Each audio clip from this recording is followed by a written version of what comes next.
How do I know what is causing my urinary incontinence? What surgeries are available that treat it?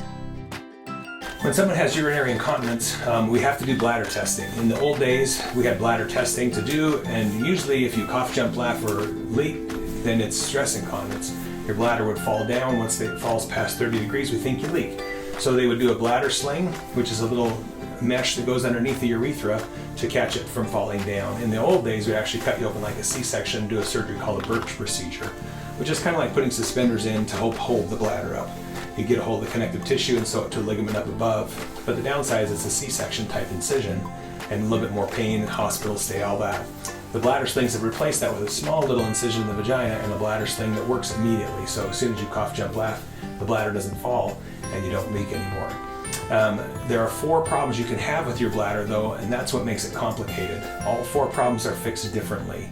Stress incontinence is fixed with a sling. Urgency incontinence is fixed with a pill.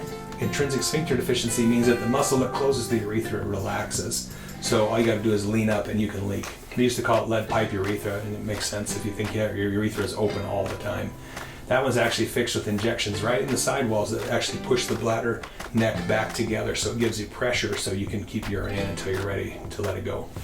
Overflow incontinence is the last one. That happens a lot to nurses, teachers, people who get interrupted all the time. They can't go to the bathroom and your bladder just gets stretched out more and more and more, and then it doesn't squeeze well. So you can go to the bathroom but still have a lot in your bladder. Those are prone to people getting recurrent infections. We see it a lot in elderly patients. We see it a lot again in teachers and nurses and people who have jobs that they just can't get to the restroom on time. So the bladder testing helps us definitively decide which and how many of those problems do you have, and it's common to have more than one.